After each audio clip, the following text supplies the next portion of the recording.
Lasījums no Pāvila vēstules romiešiem 15. nodaļas. Tomēr, mani brāļi, es pats arī dzen no jums gan zinu, ka arī jūs paši esat pilni labprātības, piepildīti ar atziņu, ka jūs varat citu paskubināt. Bet vietām jums, mani brāļi, pārdroši esmu rakstījis, jums atgādinādams caur žēlastību, kas man ir dota no Dieva, lai es esmu Jēzus Kristus kalps pie pagāniem, strādādams svētā Dieva labās vēsts darbu, lai pagāni kļūtu par patīkamu upuri, kas svētīts caur svēto garu.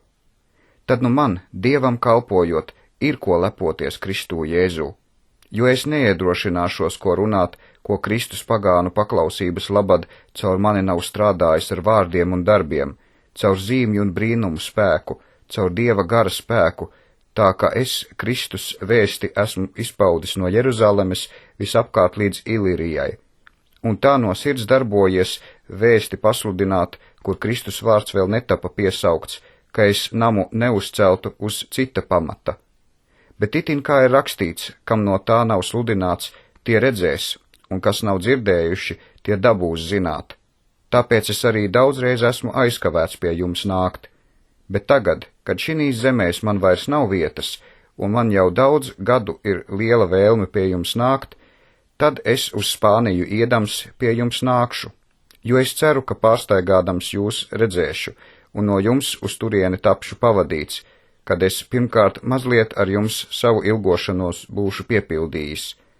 Bet tagad es eju uz Jeruzalemi, svētiem palīdzību nesdams, jo Maķedonijai un Ahajai ir paticis kādas dāvanas samest nabagiem, kas ir starp svētiem Jeruzalemē, jo tiem tā ir paticis. Tie ir arī dzen viņu parādnieki, jo ja pagāni pie viņu garīgām dāvanām daļu ir dabūjuši, tad arī šiem pienākas ar laicīgām viņiem kalpot. Tad to pabeidzis un šos augļus tiem apzīmogojis, es noiešu caur jums uz Spāniju. Un es zinu, ka es pie jums nākdams nākšu ar pilnu Kristus prieka vēsts svētību. Bet es jūs lūdzu, brāļi, caur mūsu kungu Jēzu Kristu un caur gara mīlestību, ka jūs līdz ar mani cīnieties par mani, Dievu lūgdami, lai es topu izglābts no neticīgiem Jūdejā, un lai šī mana kalpošana, kas Jeruzalemes labad notiek, svētiem būtu patīkama, ka es pēc Dieva prāta ar prieku varu nākt pie jums un līdz ar jums atspirdzinos. Un miera Dievs, lai ir ar jums visiem. Āmen.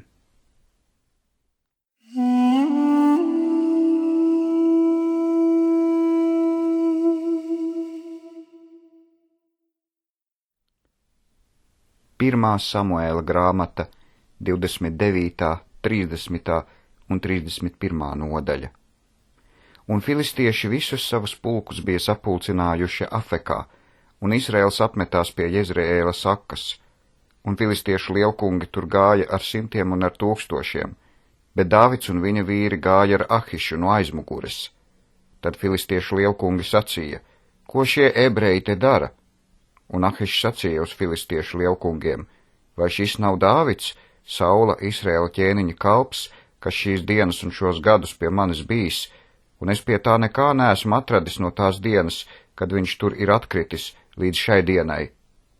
Bet filistiešu lielkungi apskaitās par viņu un uz viņu sacīja, lai tas vīrs griežas atpakaļ un lai iet atpakaļ uz savu vietu, ko tu viņam esi devis, lai viņš neiet karā mums līdz, ka viņš mums netop par pretinieku pašā kaujā, jo kā šis savam kungam labāk varētu patikt nekā caur šo vīru galvām.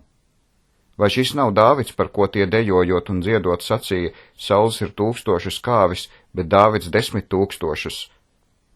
Tad Ahišs aicināja Dāvidu un uz to sacīja, tik tiešām, kā tas kungs Jahve dzīvo, tu esi taisns vīrs, un tava iziešana un tava ieiešana pie manas nometnē man labi patīk, jo es pie tevis neesmu ļaunu atradis no dienas, kad tu pie manis nācis līdz šai dienai.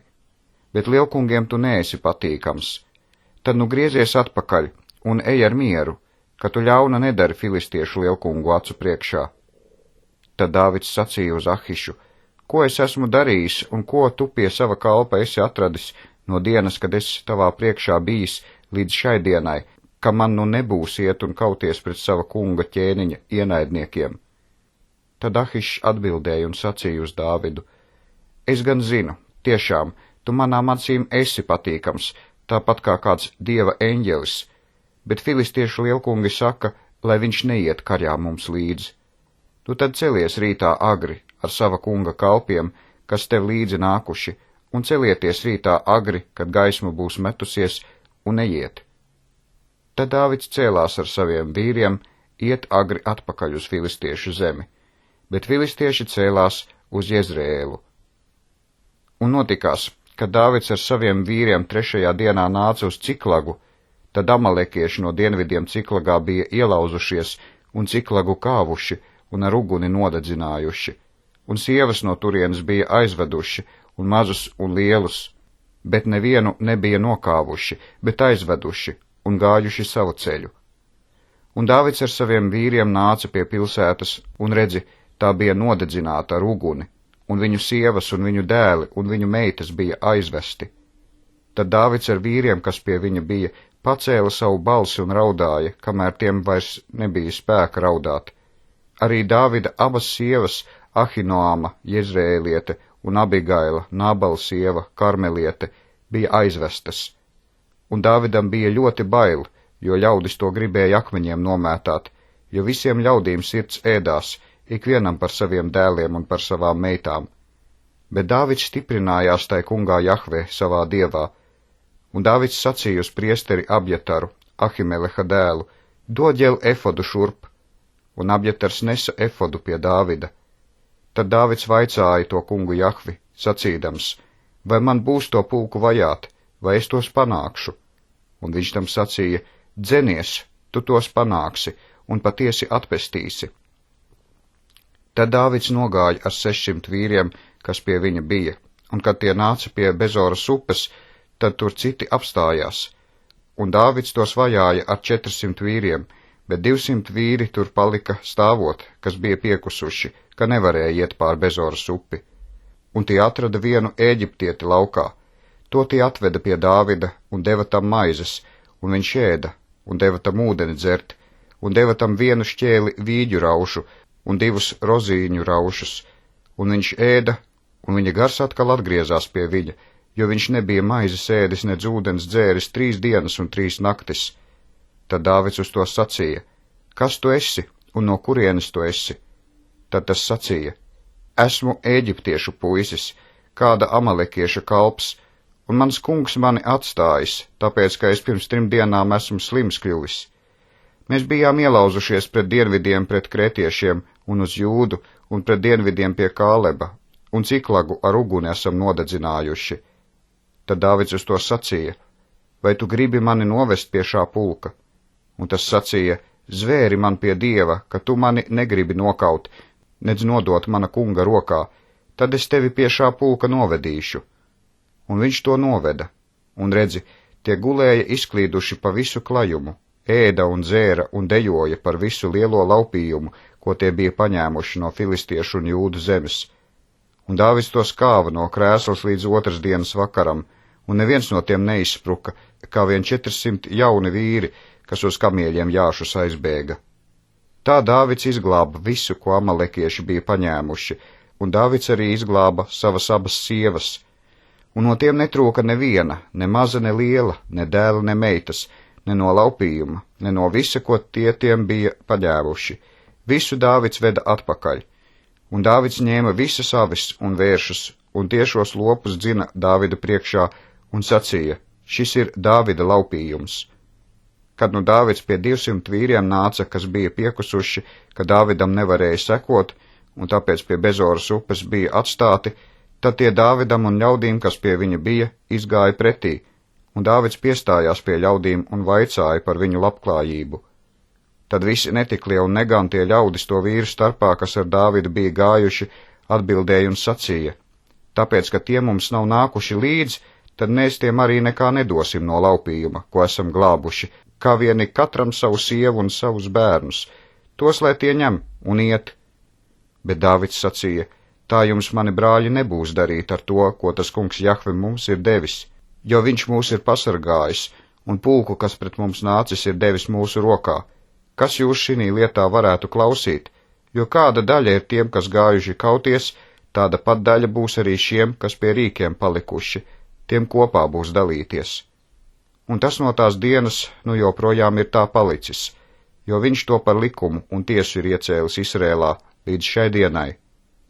Kad nu Dāvids uz Ciklagu nāca, tad viņš no laupījuma Jūdas vecajiem saviem draugiem sūtīja un sacīja: redzi, še jums ir dāvans no tā kunga Jahves ienaidnieku laupījuma, proti tiem Bētelē un tiem Ramatā pret dienvidiem, un tiem Jatirā, un tiem Aroērā, un tiem Sipmotā, un Eštemoā, un tiem Rakalā, un tiem, kas bija Jerahmeēliešu pilsētās, un tiem, kas Keniešu pilsētās dzīvoja, un tiem Ormā, un tiem Korašanā, un tiem Atakā, un tiem Hebronā, un visām vietām, kur Dāvids bija apkārt gājis, viņš un viņa vīri. Un filistieši karjoja pret Izrēlu, un Izrēla vīri bēga no filistiešiem un krita nokauti uz Gilboas kalniem. Un filistieši lauzās uz Saulu un uz viņa dēliem, un nokāva Jonatānu un Abinadabu un Malhišu, Saula dēlus.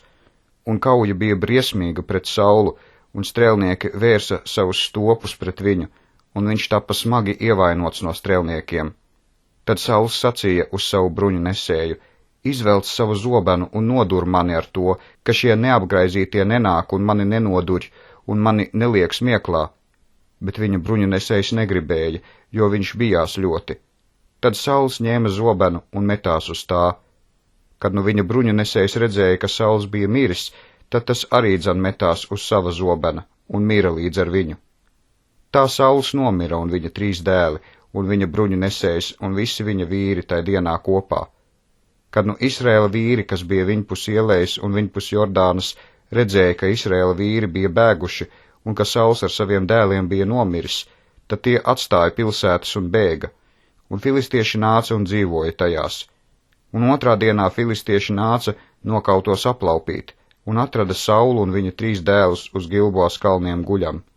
Un tie viņam nocirta galvu un novilka bruņas, un sūtīja pa filistiešu zemi apkārt ziņu dot savu elka dievu namos un pa ļaudīm. Un tie nolika viņa bruņas Aštartes namā, un viņa miesas tie pakāra Betšanā pie mūra. Kad nu Jabešas iedzīvotāji Gileādā dzirdēja, ko filistieši Saulam bija darījuši, tad visi spēcīgie vīri cēlās un gāja cauru nakti, un ņēma Saula miesas un viņa dēlu miesas no Betšanas mūra, un tās veda uz Jabešu, un tās tur sadedzināja, un ņēma viņu kaulus un tos apraka apakš Jabešas kokiem, un gavēja 7 dienas.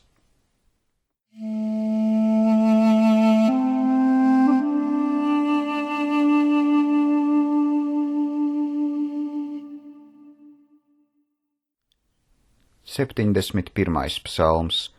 Lūkšana pēc glābšanas. Uz tevi, kungs Jahve, es paļaujos, nemūžam neliec man palikt kaunā. Izglāb mani caur savu taisnību un atsvabini mani. Griez savu ausi pie manis un atpestī mani. Esi man par patvērumu, kur es varu dzīvot, kur vienmēr varu bēgt. Tu esi solījis mani atpestīt, jo tu esi mans kalns un mana stiprā pils. Mans Dievs, izglāb mani no ļaunā rokas, no netaisnā un varas darītāja rokas. Jo tu esi mana cerība, Jahve, kungs Dievs, mana drošība no manas jaunības. Uz tevi es esmu paļāvies no mātes miesām, tu mani esi izvilcis no mātes miesām, mana dziesma tevi slavē bez mitēšanās. Es esmu daudziem par ērmu, bet tu esi mans stiprais patvērums. Lai mana mute pildās ar tavu slavu, cauru dienu ar tavu godu. Neatmet mani vecumā, neatstāj mani, kad spēks man zūd, jo man ienaidnieki mani aprunā, un kas uz manu dvēseli glūn, tie kopā spriež padomu, sacīdami: Dievs viņu ir atstājis, dzenājiet viņu un sagrābiet viņu, jo glābēja nav. Dievs, neesi tālu no manis, mans Dievs, steidzies man palīgā. Lai top kaunā, lai iet bojā, kas manai dvēselē turas pretī, ar kaunu un smieklu, lai top apsekti, kas meklē manu nelaimi. Bet es vienmēr cerēšu un vairošu visu tavu slavu. Mana mute izteiks tavu taisnību, cauru dienu tavu pestīšanu, jebšu to nemāku izskaitīt. Es staigāšu tā kunga Jahves spēkā, Es pieminēšu tavu taisnību, tevi vien. Ak, Dievs, tu mani esi mācījis no manas jaunības, un līdz šim es pasludināju tavus brīnumus. Tad nu arī dzan, kad vecums un sirmi mati ir klāt, neatstāj mani, ak, Dievs, tiekams es tavu elkoni būšu pasludinājis bērnu bērniem un tavu stiprumu visām paaudzēm. Tava taisnība, ak, Dievs, ir augsta. Tu dari lielas lietas. Dievs, kas ir tāds kā tu? Tu man liec redzēt daudz bēdu un moku. Tu mani darīsi atkal dzīvu un mani izvilksi no zemes dziļumiem. Vairo manu godu un iepriecini mani atkal. Es tevi arī slavēšu ar stīgu skaņām par tavu uzticību, mans Dievs. Es tevi slavēšu ar koklēm, ak, Izraēla svētais. Manas lūpas gavilēs, kad es tev dziedāšu, un mana dvēsele, ko tu esi atpestījis. Un arī mana mēle tavu taisnību izrunās cauru dienu, jo tie ir tapuši kaunā un apkaunoti, kas meklē manu nelaimi.